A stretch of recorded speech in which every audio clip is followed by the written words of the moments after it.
Thank you for standing by. My name is Jayla, and I will be your conference operator today. At this time, I would like to welcome everyone to the Supermicro Inc. Q2 Fall Year 2025 Business Update Call. With us today are Charles Liang, Founder, President, and Chief Executive Officer, David Wiegand, CFO, and Michael Stager, Senior Vice President of Corporate Development. All lines have been placed on a mute to prevent any background noise. After the speaker's remarks, there will be a question and answer session. If you would like to ask a question, it is star followed by 1 on your telephone keypad. If for any reason you would like to remove that question, it is star followed by 2. Again, to ask a question, it is star 1. Thank you. Good afternoon, and thank you for attending Supermicro's second quarter fiscal 2025 business update conference call for the second quarter, which ended December 31st, 2024. With me today are Charles Liang, Founder, Chairman, and Chief Executive Officer, and David Wiegand, Chief Financial Officer. At the end of today's prepared remarks, we will have a Q&A session for sell-side analysts.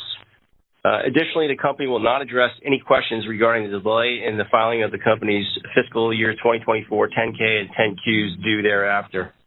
During today's conference call, Supermicro will address business and market trends from the second quarter of fiscal 25, including our financial outlook and operations, our strategy, technology, and disadvantages, our current and new product offerings, and competitive industry and economic trends. We will discuss estimated financial results, but reference to any financial results are preliminary and subject to change based on finalized results contained in future filings with the SEC. By now, you should have received a copy of today's news release that was issued after the close of market and is posted on our website, where this call is being simultaneously webcast. Any forward-looking statements that we make are based on facts and assumptions as of today, and we undertake no obligation to update them. Our actual results may differ materially from the results forecasted, and reported results should not be considered as an indication of future performance. As a discussion of some of the risks and uncertainties relating to our business is contained in our filings with the SEC, and we refer you to those public filings, including our most recent annual report on Form 10-K. During this call, all financial metrics associated and growth rates are non-GAAP measures other than revenue and cash and investments. This call is being live broadcast on the Supermicro Investor Relations website and is being recorded for playback purposes. An archive of the webcast will be available on the IR website and is a property of Supermicro. Our third quarter fiscal 2025 quiet period begins at the close of business Friday, March 14th, 2025. And with that, I will turn it over to Charles. Thank you, Michael, and thank you to everyone for joining us. We have some important updates today on our financial filings, operational progress, technology innovation, and business opportunities. As we are close to the midpoint of the fiscal 2025, I will begin by reviewing some key financial highlights from the December quarter. Our preliminary fiscal Q2 net revenue is projected to range between $5.6 and $5.7 billion, making a 54% year-on-year increase at the midpoint. Despite some negative impacts on cash flow and market misperception due to the 10K delay, we achieved a fairly good quarter, driven by sustained AI demand from both existing and new customers. Our growth trajectory for fiscal year 25 remains promising, highlighted by the beginning of our transition from Hopper to Blackwell GPU. We expect the growth in new generation platform to accelerate as supply ramp this quarter and beyond. We have confidence that our calendar year 25 growth could be a repeat of calendar year 23, if not better, assuming the supply chain can keep pace with demand. Our preliminary fiscal Q2 non-GAAP earnings was in the range of 58 cents to 60 cents per share, versus 56 cents last year, representing approximately a 5% year-on-year growth. Non-GAAP gross margin was approximately 11.9%, and non-GAAP operating margin was approximately 7.9%. Margin was temporarily under pressure due to the 10K delay disruption, the new product R&D investment, and customer and product mix. In a separate press release issued today, we announced a private placement of $700 million in new 2.25% convertible senior notes due in 2028 to support our rapid business growth immediately. We have also privately amended a portion of our existing convertible notes due in 2029, with almost all investors participating in the amended notes. This will support our growth, including Supermicro 4.0 initiatives, data center building block solution, DCBBS, and some brand new GPU platform architectural design. Before diving into the details of our operation progress, let me begin by sharing an update regarding our financial filings. Our financial team and our new auditor, BDO, have been fully engaged in completing the auditor process.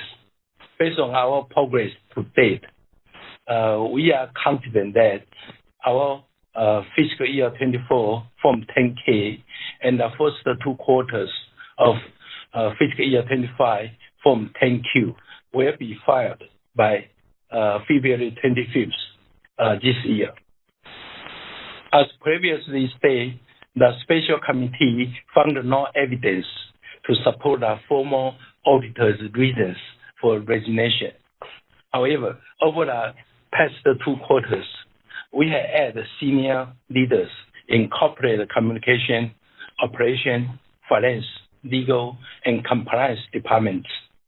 We will continue to add more top experienced leaders to build a stronger corporate foundation for our rapid growth and expanding global business, including the CFO, CCO, and other positions. As you know, when a company quickly grows 4x business in 3 years, like Supermicro, adding more senior leaders is also a natural requirement, especially we know we will continue to grow strongly in the future. Moving on to our technology progress, we are excited to announce that our NVIDIA Blackwell products are shipping now.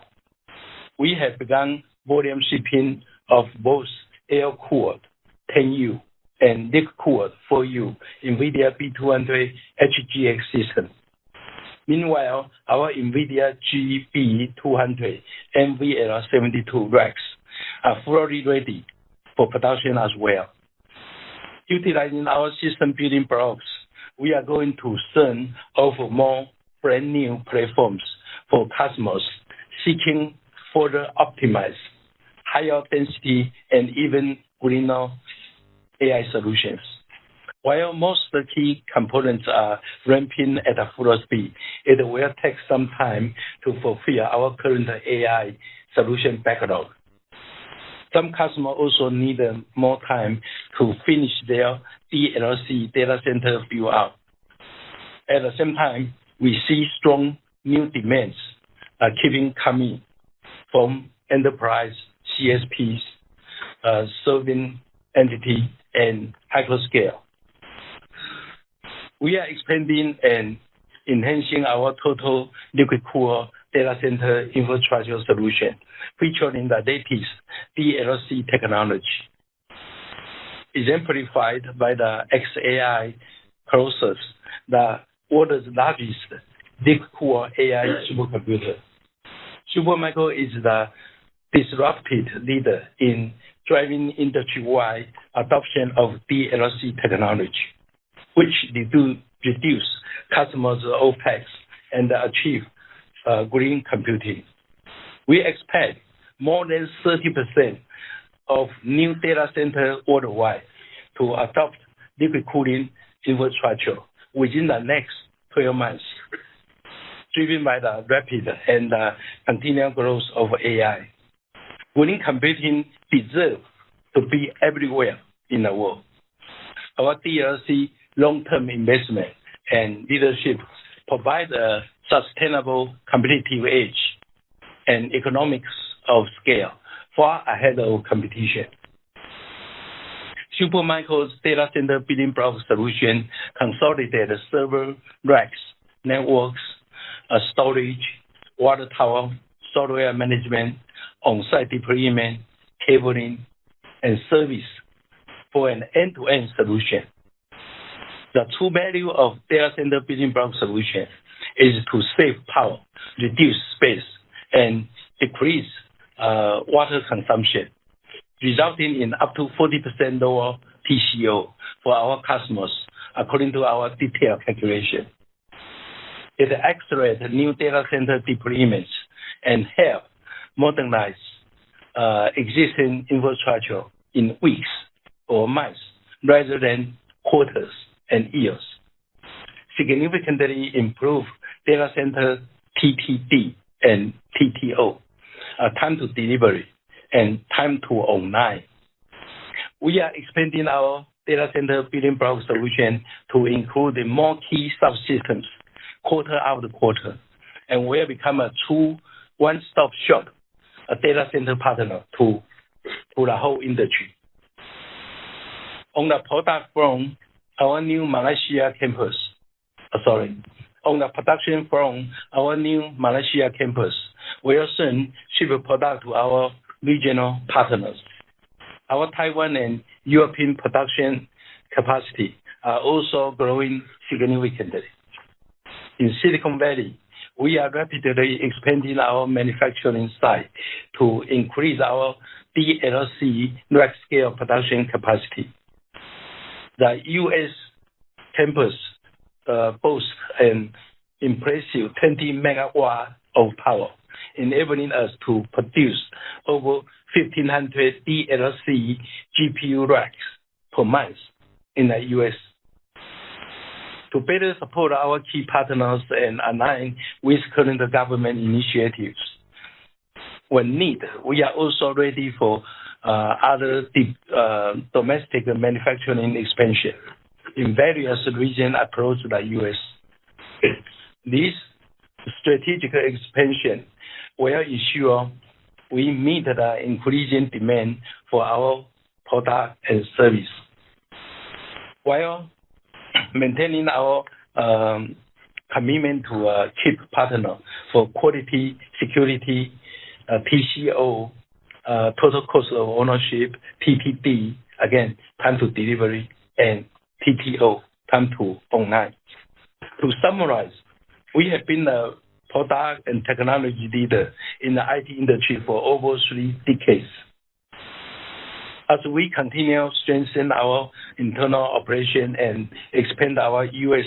and global manufacturing footprint, we aim to turn these progresses into value for shareholders, customers, and partners. Our first-to-market advantage of delivering the most innovative AI infrastructure technology with Blackwell, coupled with exceptional product quality, service, software, networking, and security with data center building block solution, will continue to reinforce our partnership as the premier U.S.-based data center infrastructure solution provider.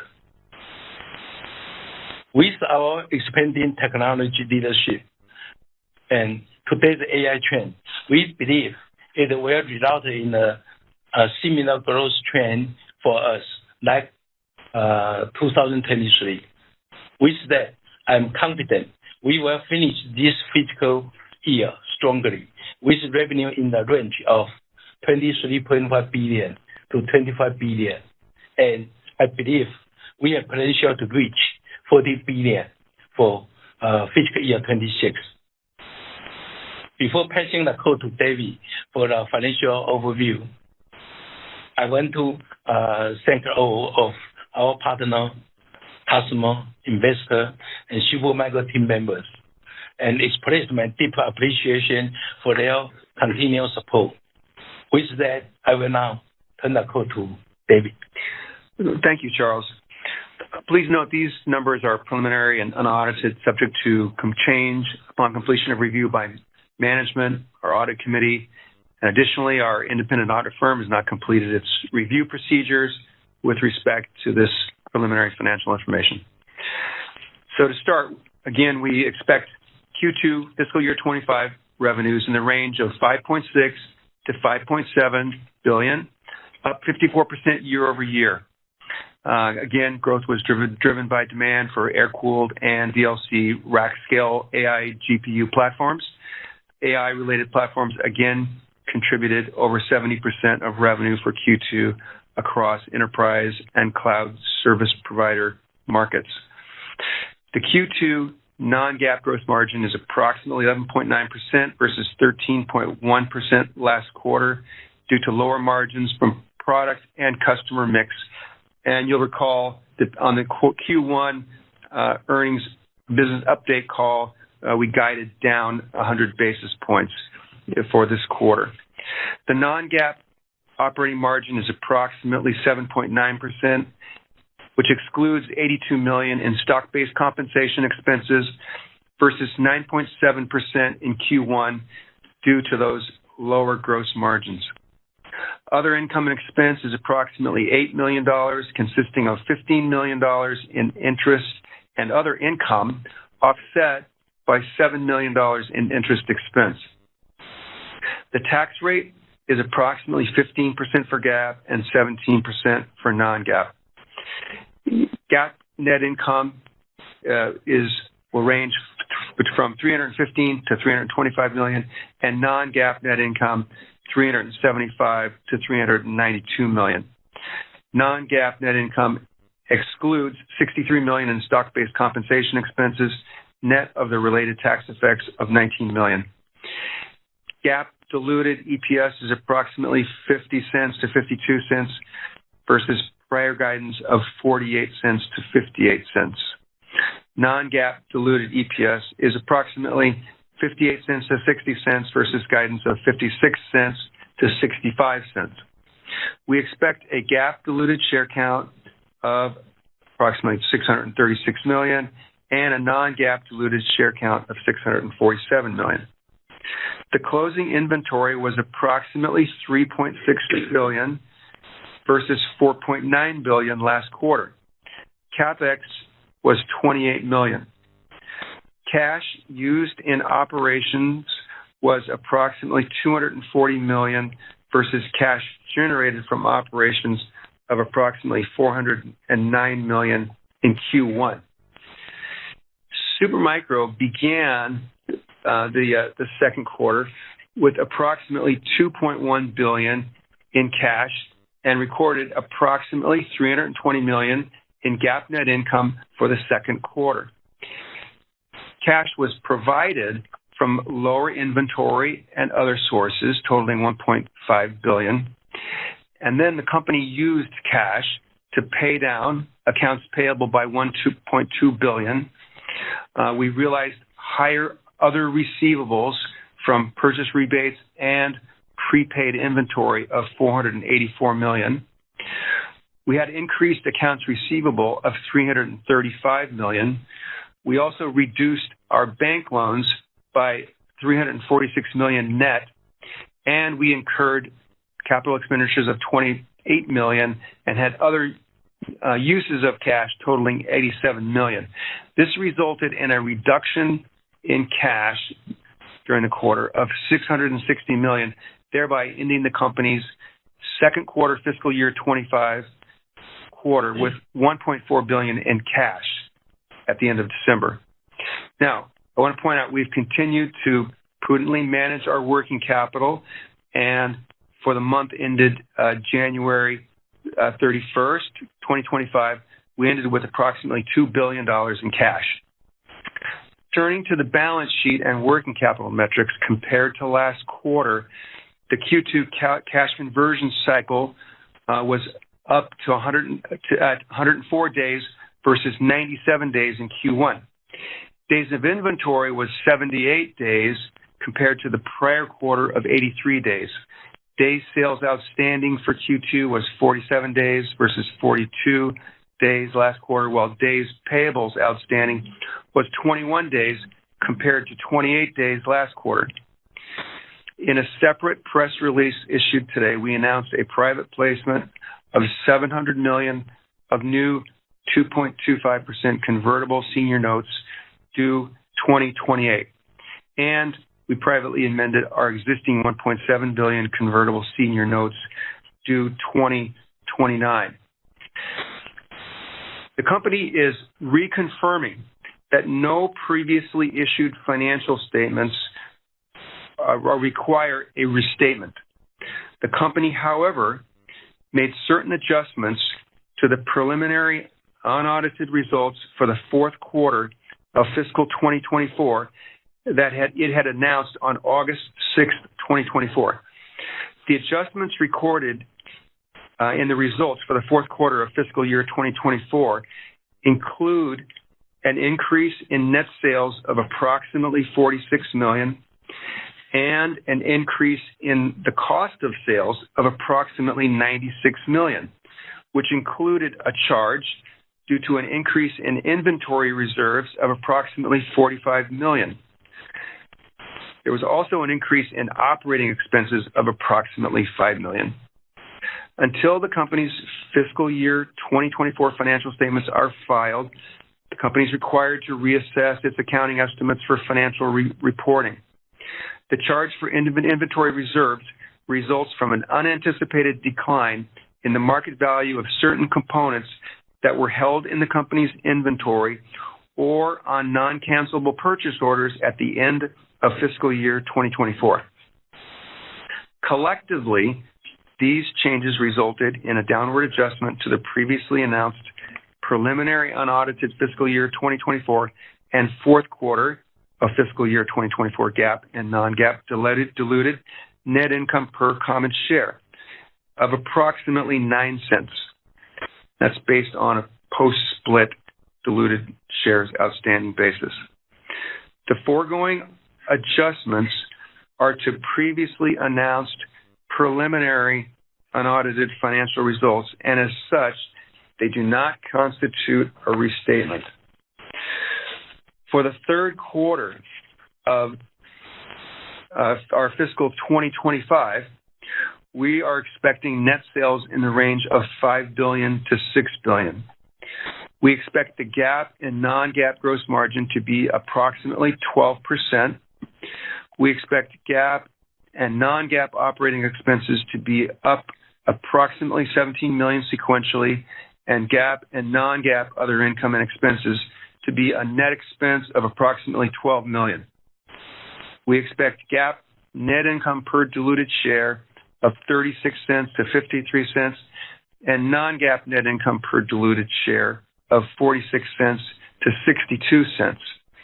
The company's projections for GAAP and non-GAAP net income per diluted share assume a tax rate of approximately 10.7 and 12.7 respectively, a diluted share count of approximately 642 million shares for GAAP, and a diluted share count of approximately 653 million shares for non-GAAP.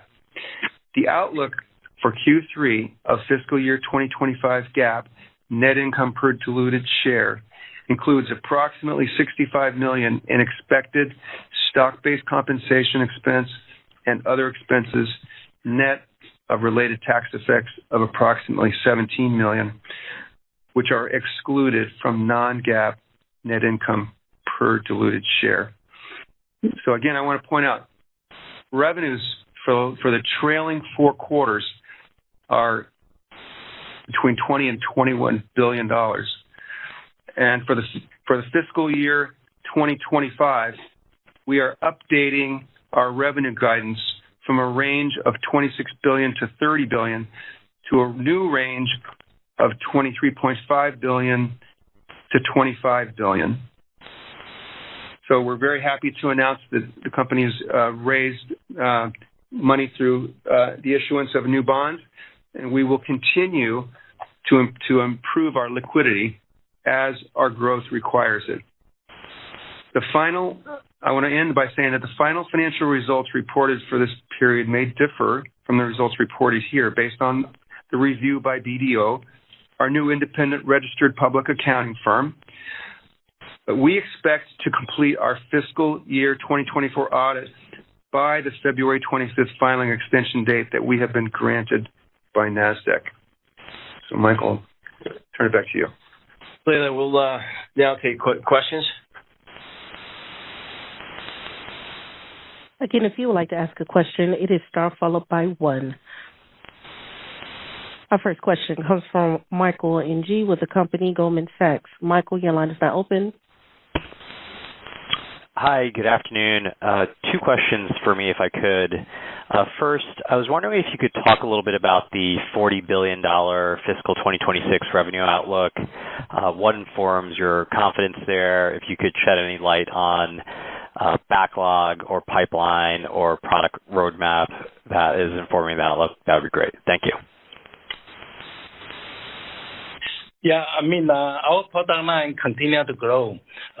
We have industry standard product line plus lots of superset, including some confidential product under development. And we have a customer engaged with us for those projects. So this year, even 10K today, we grew about 60%. Last year, we grew 110%. So the coming year, fiscal 26, at this moment, we believe at least we will grow 65% at least. So that's, I believe, a very conservative estimation. And plus, in production capacity, I mean, USA now, our utilization rate only about 55%. Taiwan utilization rate only about 60%. Malaysia utilization rate is still about 1% only. So there are lots of room to grow for us. Great. Thank you, Charles. And just as my second question, I was wondering if you could talk about the mix of Blackwell and Hopper servers in the quarter. You know, not looking for anything specific, but was it different than what you may have expected?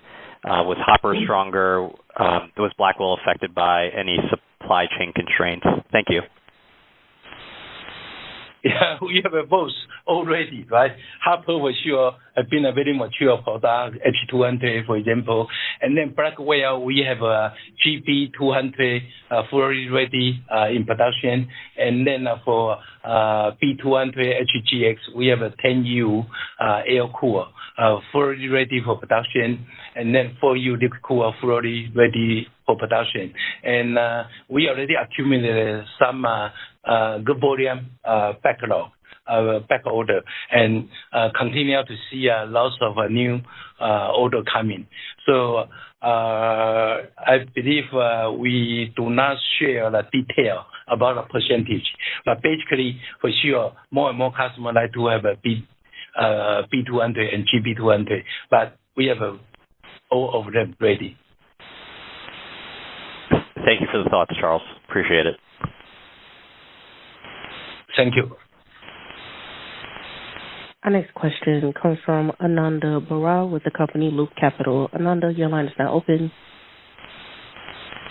Hey, good afternoon, guys. Thanks for taking the questions, and congrats on what's a pretty solid print and delivering to the news here. I get 2 if I could. The first is just on gross margins. Dave, what's a good way to think about June Q gross margins in the context of your guide? And then just sort of the second one there, this is the second part of my first question. I have a follow-up question as well. What's a good way to think about gross margins through the Blackwell cycle? This is obviously a key question for people, and they want to remove the concern off the table that there could be, material margin pressure through the Blackwell cycle. So those 2, and then I have a follow-up. Thanks.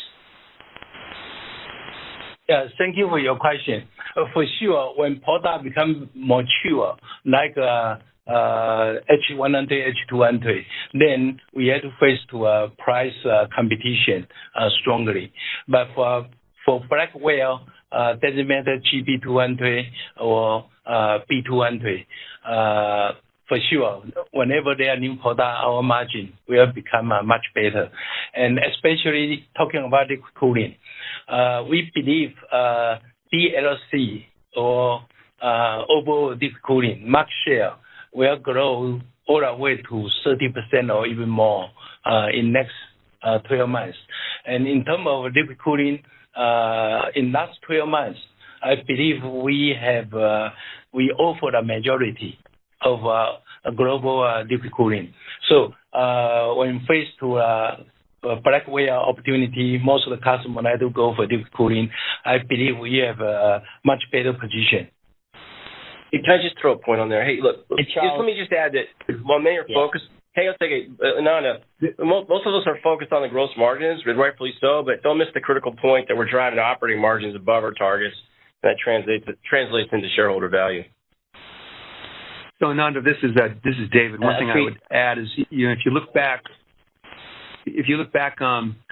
to what happened with H100, as Charles mentioned, Supermicro was the company that had a stable platform and which became a market leader, and so that helped our margins as they crept up to 18.8. Now, of course, we said we target 14 to 17, but the question is, with to your point on Blackwell, what will the competition be able to deliver?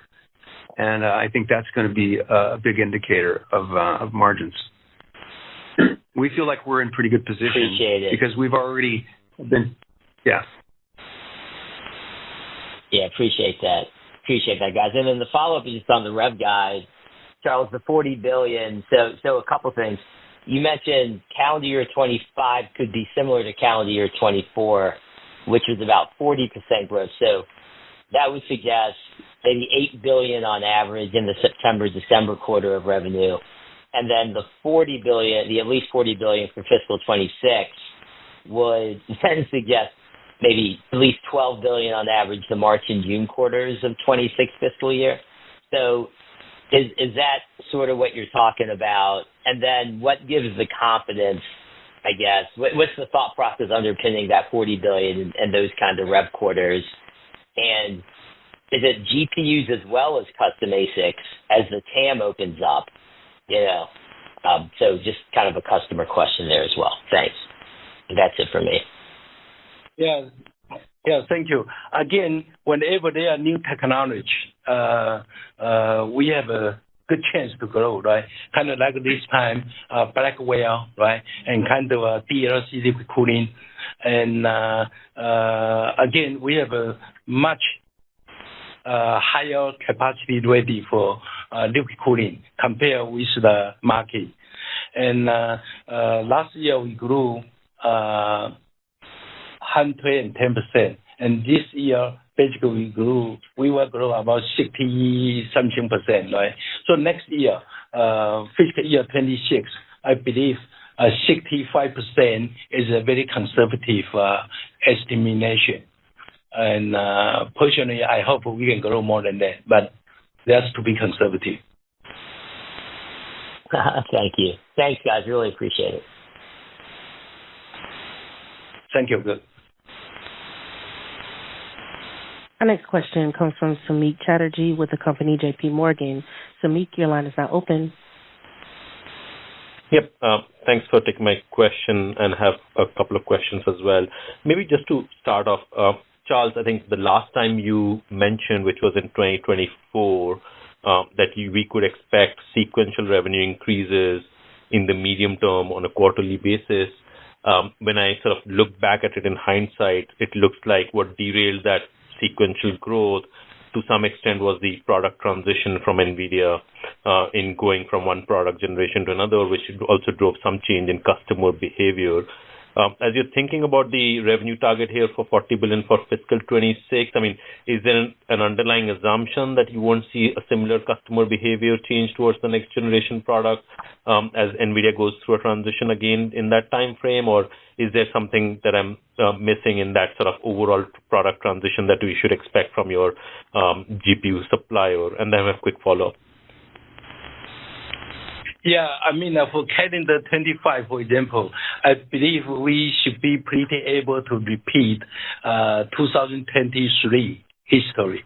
In 2023, the H100 launch, and we are ahead of competition. So we grew very well. In 25, calendar year 25, we are facing the same opportunity now, except before our old air cooler, and now it's liquid cooler.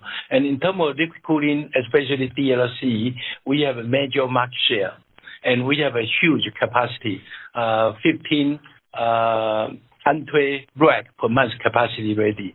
And we already have many customers already approved their liquid cooling data center and getting ready to deploy in high volume. So once Blackwell in volume production, I believe we will have a strong growth.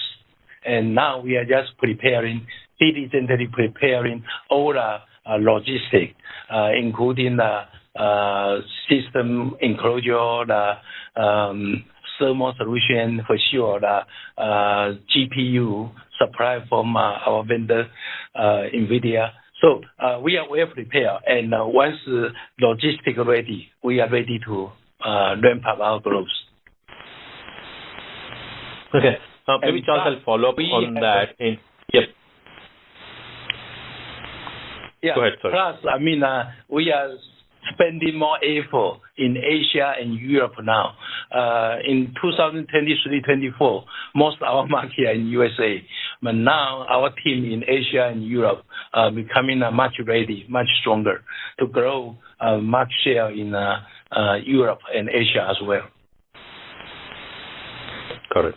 And Charles, I'll just follow up with a question that I'm getting from investors today after the print, which is when we look at that sort of 40 billion revenue target, how confident are you about achieving that revenue target with the current customer engagements that you have relative to what you need in terms of additional customers or new customer engagements to get to that revenue that you're targeting? If you can share your thoughts on that, please. Thank you. Yeah, in last few years, our growth has been very strong, except the 10K interrupt. Right. So in that 4 months, 5 months, we suffered a 10K impact. So our growth a little bit slowed down.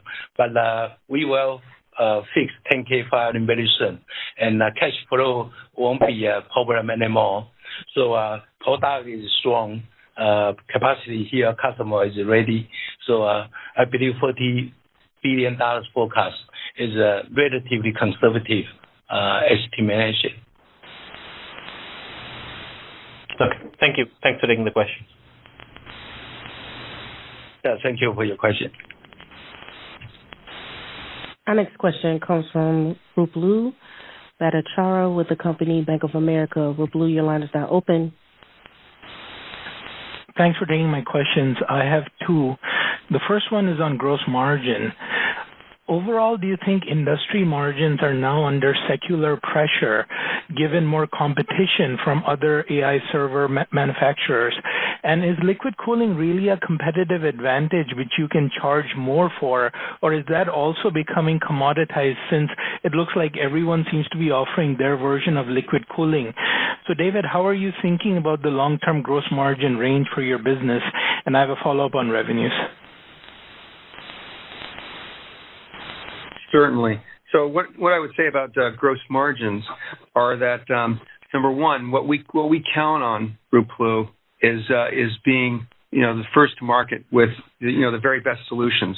And so right now we have shipped GB200, for instance, and we're very confident in its quality as a product, and that's really what helps to drive good margins.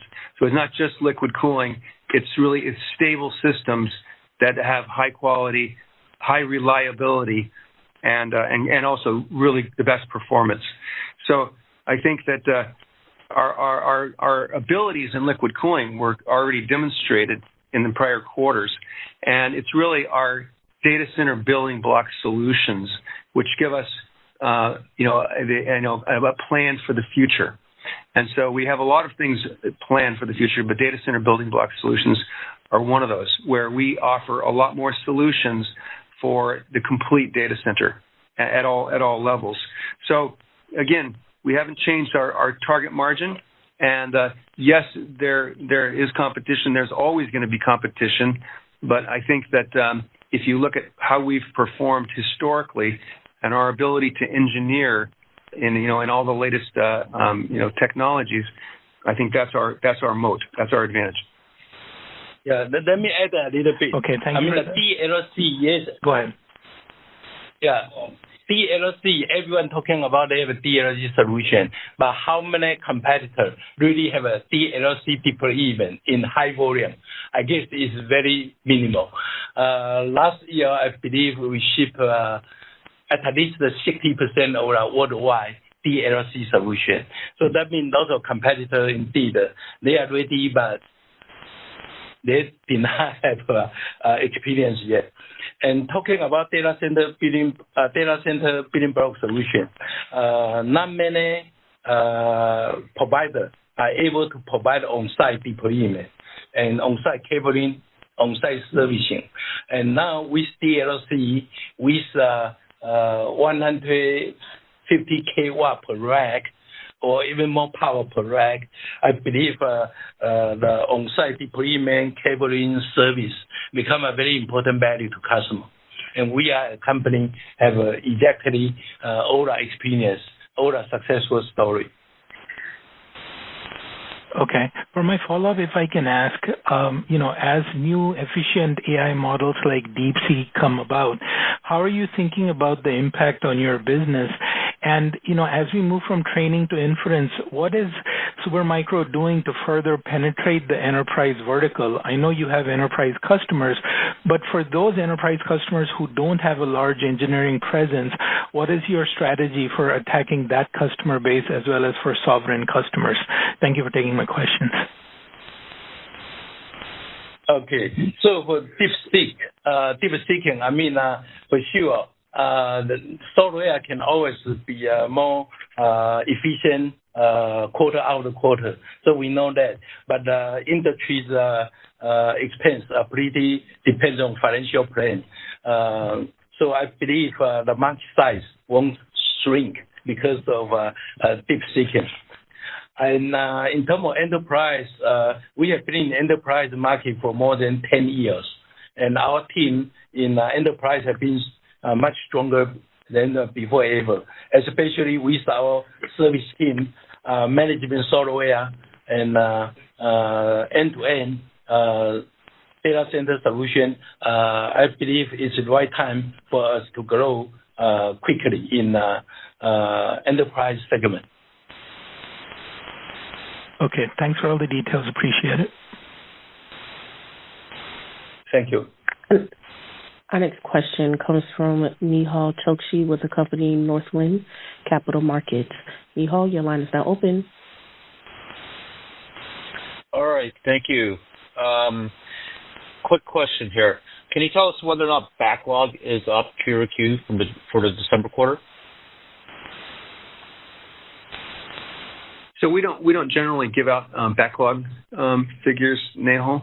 But what we can say though is that backlog tends to follow the chip cycle, and so when you have new chip solutions coming out, you'll see backlog start to build as solutions become dependable and reliable, and then they'll tail off as the products mature, and so with the expectation of some of the new chips coming out, we believe that you'll see growing backlog industry-wide.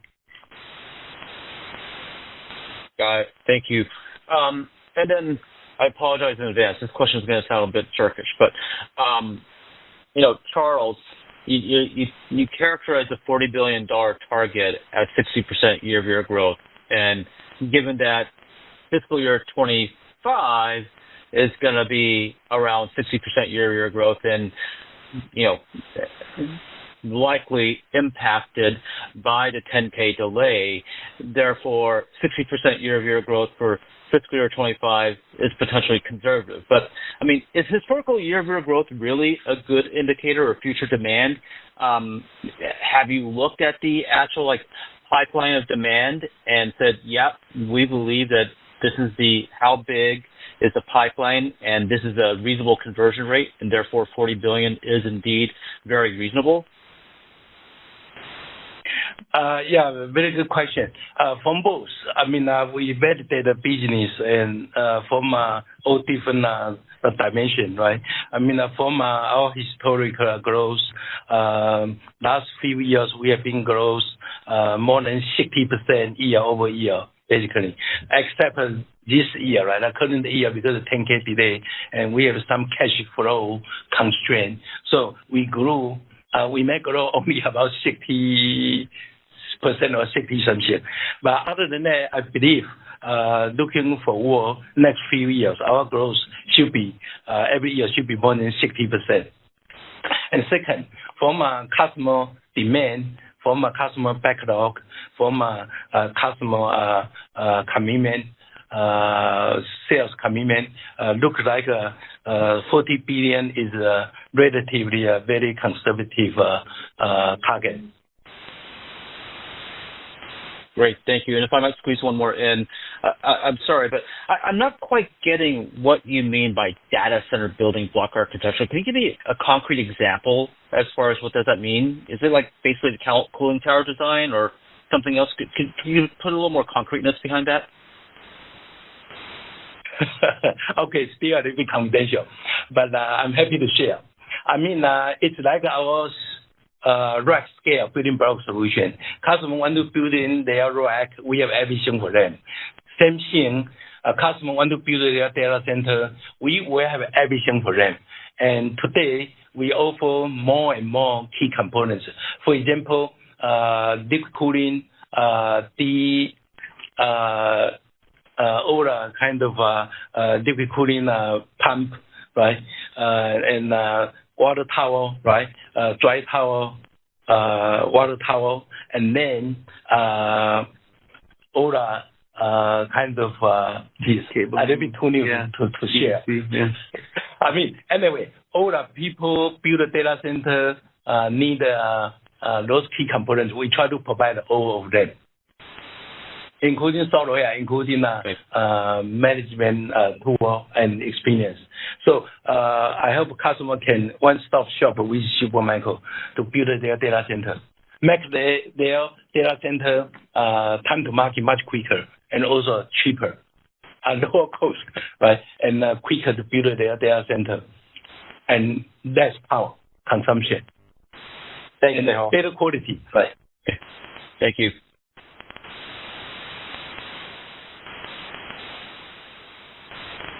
Our next question comes from John Sanwanjin with the company CGS Securities, Inc. John, your line is now open. Hi, thank you for taking my questions. Charles, I was wondering if you could break down the factors, or maybe David, driving the reduction in the 25 revenue guidance. How much is maybe pricing related? How much do you think is related to delays or availability of Blackwell on how and the impact on Hopper demand, and then maybe how much was related to your 10K and maybe customers not feeling so great about doing business with you until that's filed?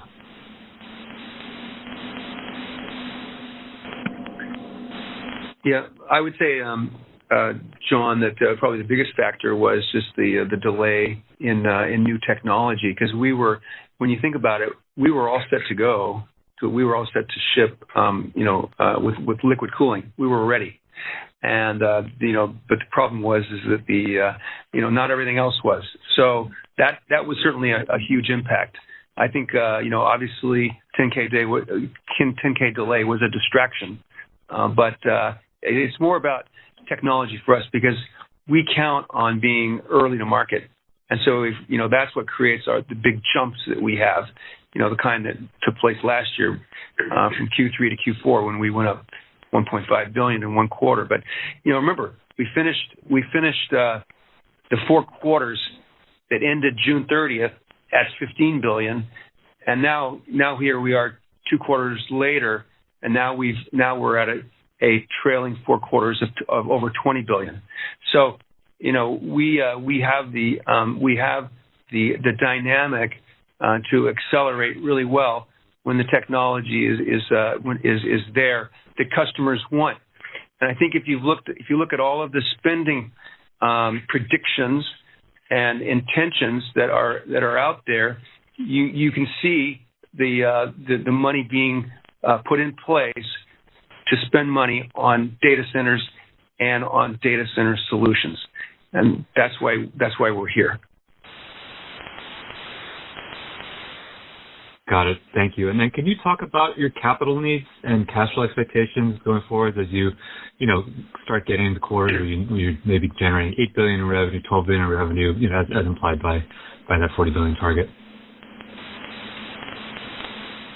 Yeah, so we're working on a number of different fronts to raise additional capital, which we just did with some of our actually the investors that put money into us previously with our bonds. So they came back and provided additional capital for us. So we've always said we want to use our balance sheet as we can to generate additional funding for our growth. But we'll, just like we're preparing on the engineering side, we'll also prepare on the capital side.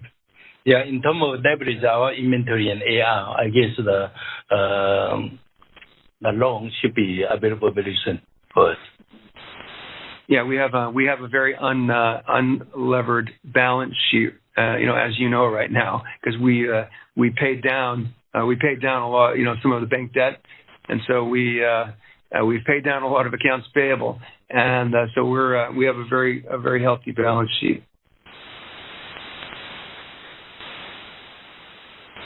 Got it. Thank you. Our next question comes from Aaron C. Rakers with the company Wells Fargo. Aaron, your line is now open. Yeah, thanks, guys, for taking the questions. Most of them have been answered or asked and answered, but I've got a couple here real quick. So, first of all, Charles, I just want to make sure I'm clear. Blackwell and the product cycle, are you shipping the GD200, the NVL72 today, or if not, is that a significant factor as far as volume shipments in your current quarter guide? And I've got a few others. GD72, our position is similar to other competitors, right? So we have a solution fully ready. Now, once we have support from NVIDIA, and we can ship anytime, right? And other than that, our B200, indeed, I believe, is some of our advantage because we have all different kind of optimized platform, especially for 4U DLC. We have lots of demand there, and we are ready to ship in volume about now. And yep. DLC, as you know, perfect. Last year alone. Yeah. Sorry, go ahead. Yeah, I said DLC, as you know, last year, Supermicro alone, we ship more than 3,000 racks to the market. I believe that's about 70% of the whole market, whole DLC market last year. So we have a much better experience, much better solution. So when customer looking for GP200, for B200 liquid cooling, I believe we are in much better position than the industry's average for sure. Yep, that's perfect. And then my second question is really on gross margin. Apologize to ask again on this topic, but can you walk us through the variables that drove the sequential change in gross margin this last quarter? And I guess the other thing is that Charles, you mentioned some of the utilization rates in U.S. and Taiwan. Hypothetically, let's say that you're at, I don't know, pick a number, 70% or 75% utilization rate. How much of an impact would utilization rates have on gross margin? How do we isolate that impact? We did not provide that, but basically, for sure, it will impact maybe 20, 30 points. Yeah, we in the past we've said if we can manufacture in Asia, we predicted that we would be able to save 1 to 2 points, on the margin, Aaron. But we back to let's see, and then you had another question on gross margins to walk you from back through Q2, and because again we forecast back in November that we would be down 100. Basis points, and that was because of the customer mix and products that we saw shipping out. Remember, we're working on more end of life products, which have become more competitive as customers are waiting for the new platforms by all the different technology companies to come out, from Intel, AMD, and NVIDIA. So there is, of course, more people that have, that are offering solutions. But as Charles mentioned, if going into the B200s and the GB series, this is going to be perhaps a different game.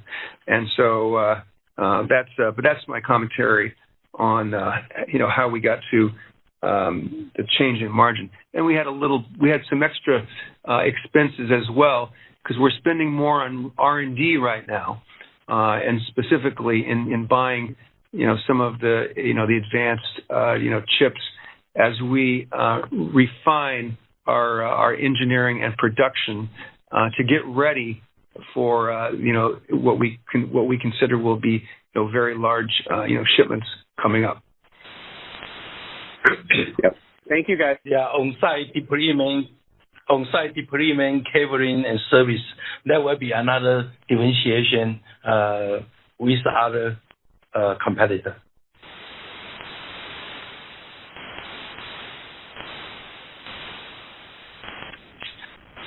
Our next question comes from Quinn Bolton with the company Needham & Company. Quinn, your line is now open. Hi, thanks for taking my question. Just wanted to follow up on the GB200 NVL72 question. Just sounds like you guys are ready to go, but the biggest gating factor is just support from NVIDIA. Do you guys have a forecast from NVIDIA, when you think you're going to start to see, supply of the GPUs so that you can ship the NVL72, or is visibility still pretty low on availability of the GPUs? We already proved pretty much everything, and now just waiting for, and we had some allocation, some volume, but the volume demand is way much bigger, so we are waiting for more allocation, so that hopefully very soon we can ship in a much higher volume. Got it. So it's just waiting for the allocation, sounds like, is the gating factor. Got it. Thanks. And then maybe just a follow-up longer-term question, Charles, on this DeepSeek, impact on the industry. Certainly sounds like we'll get more deployment of AI models, which probably says we get more inferencing. To the extent that you see more inferencing infrastructure put in place, it's probably more fragmented. I assume that that's good for Supermicro because it's, less concentrated, probably more variability of systems. But can you spend a second on whether you think, a shift towards inferencing is a positive for the business? Is it neutral? Is it negative? Thanks. Yeah, it's very positive. When inferencing become more popular, become worldwide trend, right? Before, they may have 300 buyer, basically. But with inferencing getting popular, AI getting popular, I believe very soon there will be thousands of companies need to buy AI equipment or service. So we are very happy to see the market size is growing, and many more customers are asking for a product, asking for total solution. So and with our application optimized nature, building block solution, we are able to service a variety of customers in different vertical. So that's another advantage we will have. Thank you, Charles. Thank you. Our next question comes from George Wang with the company Barclays. George, your line is now open. Oh, hey guys, thanks for taking my question. Hey Charles, can you talk about kind of your current pipeline just in terms of the mix of sovereign AI, just especially versus 3 months ago? Can you kind of talk about whether you're seeing an incremental kind of pipeline build from the sovereign AI of the world? Yes, it's also increasing. I mean, before most of the demand are USA and some other large country only. But now, yes, we see many more countries going to build their own AI infrastructure, especially for sovereign AI and inferencing as well.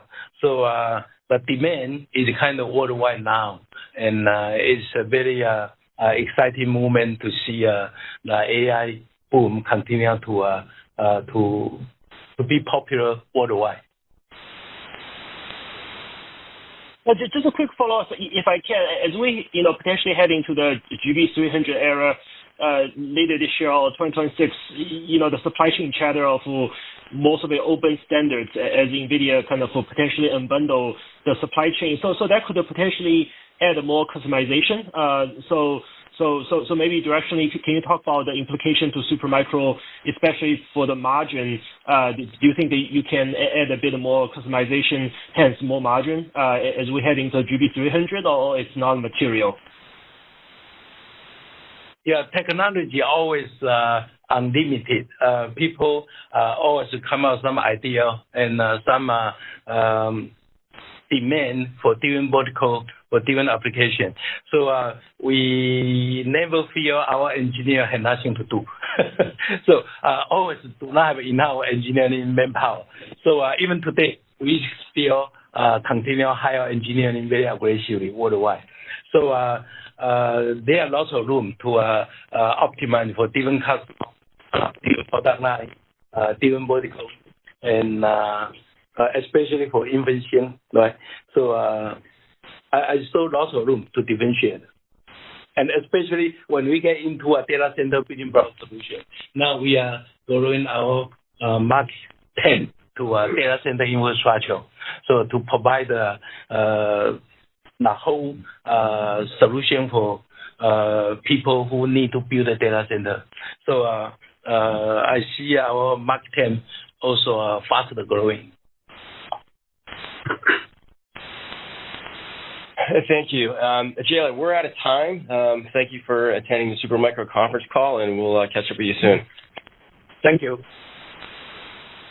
That will conclude today's conference call. Thank you for your participation, and enjoy the rest of your day.